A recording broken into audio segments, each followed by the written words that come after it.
こんにちは、ゆっくりレ夢ムです。ゆっくりマリサだぜ。今回は、アントワーヌ・ユベールが犠牲となった2019年フォーミュラ2、スパフランコルシャンレース事故について解説するぜ。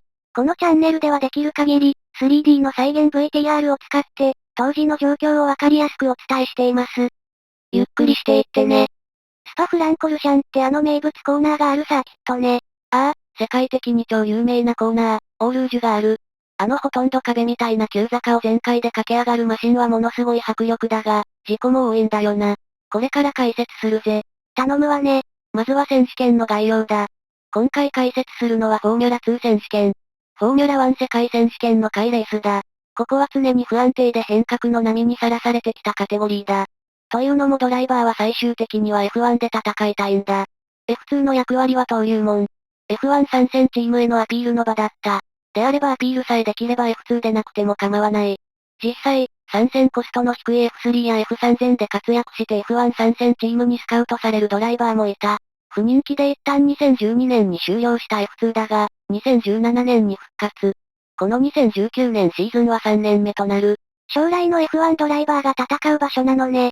この2019年シーズンを戦うドライバーを何人か紹介するぜ。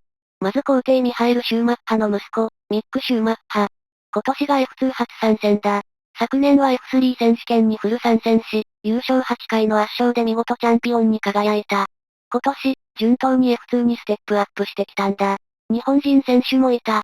松下信春と佐藤真理乃だ。フォーミュラカーに乗ってる日本人選手って角田選手だけじゃなかったのね。ああ。知らなかったか、F2 ドライバーってかなりすごいんだが、やっぱり F1 とそれ以外じゃ知名度が違いすぎるんだよな。最後に紹介するのがアントワーヌ・ユベール選手だ。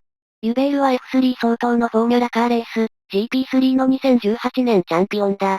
2018年で GP3 がなくなり、この F2 選手権に初挑戦する。そういう意味では GP3 難民は他にもいて、今年の F2 はルーキーの多い年だった。ユベールはルノースポールアカデミーというドライバー育成、支援プログラムの参加者でもあった。なお同じアカデミーの参加者でジョーグ・アンユーも今年 F2 初挑戦だ。ジョーグ・アンユーはご存知、現在 F1 で活躍中のドライバーだ。ジョー選手とかシューマッハの息子さんとか、すごい選手が集まった年だったのね。あとは開催地だが、昨年と同じく12カ所で24レースが開催される。すべて F1 のサポートレースとして、F1 と同日に行われる。F1 見るだけだと観客としても物足りないからな。ていうか逆に F1 の集客を利用して F2 や F3 に興味持ってもらえるかもしれないからな。12カ所で24レースって、一つのサーキットで2レース開催するの？ああ。土曜日、日曜日に1レースずつやるんだ。同じレースを2度と思うかもしれないが、フィーチャーレースは走行距離170キロ。対してスプリントレースは走行距離120キロと短い。他にもスターティンググリッドの決め方が異なるなど、この2レースはやや性格が違ってそれぞれ面白い。ちなみに F3 も似たような感じで、F1 のサポートレースとして2レースずつ開催されるぜ。じゃあサーキットによっては F1 だけじゃなくて、F2 の2レースと F3 の2レースも見れちゃうってことよね？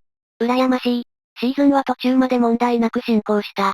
9戦目のスパフランコルシャン戦を前にして、最も活躍したルーキーはアントワーヌ・ユベールだった。ここまで2レースで優勝していた。ただポイント的には表彰台に多く立ったジョーグ・アンユーが、優勝こそないもののやや上だった。ミック・シューマッハ、松下信春も1回優勝。チャンピオン争いするにはあともう一声欲しいが、それぞれ前評判通り1年目から十二分に活躍していた。日本人選手、優勝してるのねすごいじゃない。そして F2 選手権の第9戦、スパフランコルシャンだ。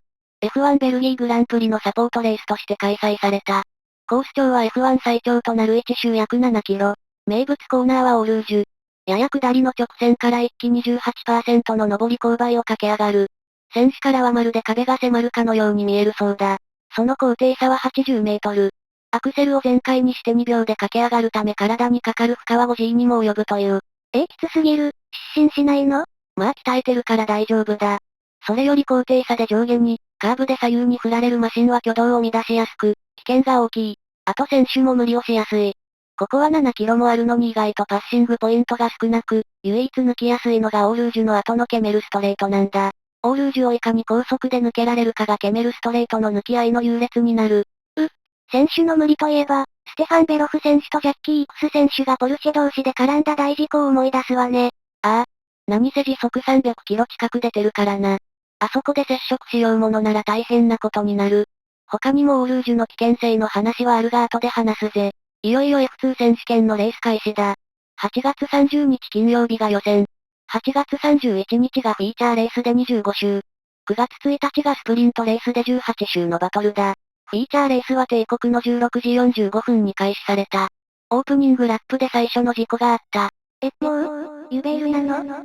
いや、ミック・シューマッハと、ランキング2番手で絶好調だったニコラス・ラキフィーの接触だ。これでラキフィーの右リアタイヤがパンクしリタイヤ。他にも小さな小競り合いがあり、何台かのマシンは破片を踏んだりしてしまったようだ。コース後半の第12、13コーナーではイエローフラッグが振られた。そして2周目に入る。セクター1はグリーンフラッグだった。みんな全開で走る。前後関係だが、8番手がミック・シューマッハ。9番手がジョーグ・アンユー。ここまでは事故と無関係。10番手、ジュリアーノ・アレジ。事故のきっかけとなる。11番手、アレジと同チーム。ラルフ・ボシュング。12番手がアントワーヌ・ユベール。ピンクのマシン。13番手、ジョーダン・キング。最後が14番手、ファン・マヌエル・コレア。この後ろにもマシンが続くが、事故と関係ないので省略。集団は1コーナーを曲がり、やや下りの直線を進んでいく。結構マシン同士が密集しているのね。まだ2周目だからな。それも、重なった不幸の一つだろう。そろそろ、オールージュの急坂が見えてきた。ここで第一のアクシデントが発生する。10番手のジュリアーノ・アレジだ。オールージュを登る。左カーブ。右に切り返す。マシンに対して上下左右に負荷がかかる。突然、右リアタイヤがパンク。なんで？不明なんだぜ。アレジのマシンは坂の頂上で左側の防護体に衝突。破片が一体に散乱してしまった。アレジは無事だ。マシンもなんとか自走できる。低速で前に進む。反対側から、最後まで行くぞ。アレジのマシンがパンク。コースアウト。コースに戻ってくる。ボシュング、ユベールはそれぞれ減速、回避。ここでユベールは前に追突してしまう。ユベールのマシンはフロントウイングが脱落。マシンは制御不能。反対側からやり過ごすのはジョーダン・キング。追突でボシュングも右リアタイヤがパンクしている。ユベールが防護壁に衝突、時速216キロ出ていた。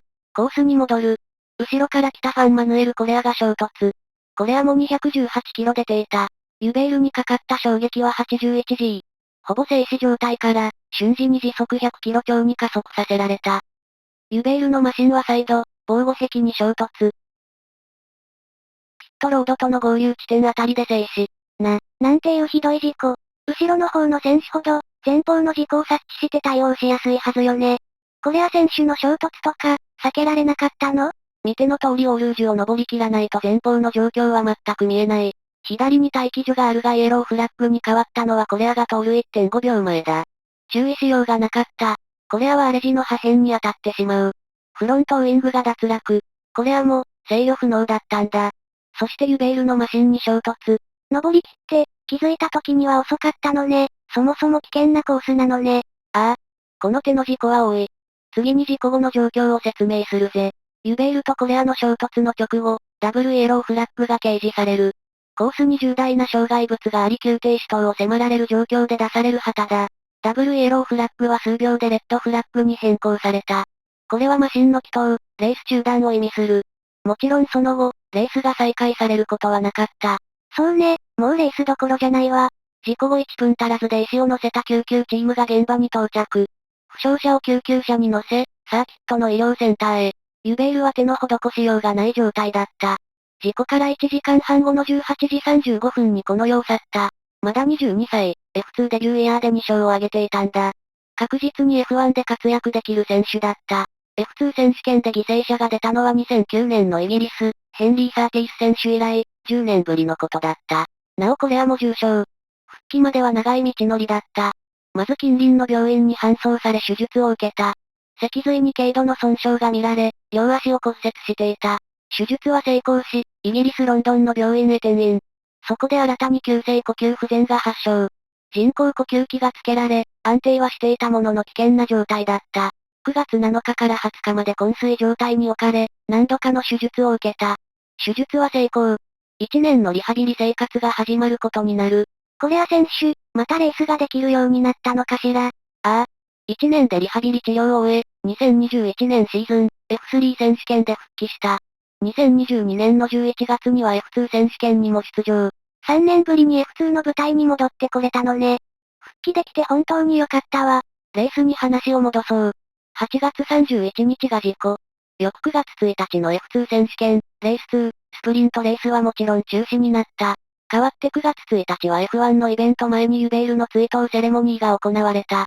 ユベールの母と弟が参加し、ユベールを見送った。F1 ベルギーグランプリの決勝レース、すべての参加マシンがユベールの追悼を意味するステッカーを貼って走った。このグランプリではユベールの親友が走っていた。ピエール・ガスリー、シャルル・ルクレールだ。二人はこのレースでの優勝を誓い合って走った。二人はまだ F1 での優勝経験がなかったが、なんとルクレールが優勝。ここまで12戦中8戦で優勝してきた怪物ハミルトンを破っての初優勝だ。ガスリーも9位入賞。ここで勝てるのってすごすぎる。ルクレールは次戦のイタリアグランプリでも優勝したな。もともと表彰台には何度も乗っていたがとうとう開花した。なお恒例のシャンパンファイトは中止だったぜ。9月2日、ベルギー検察庁によって事故の調査が始まった。きっかけとなったジュリアーノ・アレジのマシンは没収。アレジは次戦、予備マシンなしで走ることになった。検察庁、なんか怖いわね。誰か起訴されたりしたの？いや事件性はないと判断された。なお FIA も独自の調査を開始した。時が進んで12月、アントワーヌ・ユベール賞が創設された。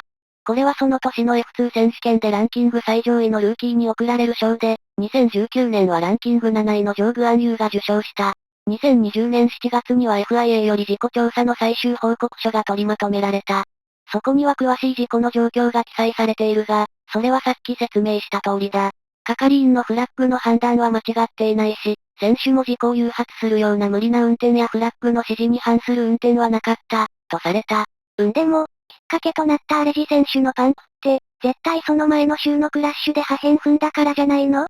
そんな気もするが、断定はされなかったんだよな。少なくとも1周はコース全体にイエローフラッグ出しとけば、パンクしても小さな被害で済んだと思うのよね。まあ可能性に対してどこまで配慮するかだよな。やりすぎると競技、工業イベントとして成立しないとかなってくるしな。なおコースは2022年に改修された。オールージュはアスファルトが張り直され、ガードレールが交代。コース外のエリアが拡張された。また、アスファルト時期のコース外の多くがグラベル、砂利時期に変更された。これにより、コースアウトしたマシンはすぐさま砂利で減速される。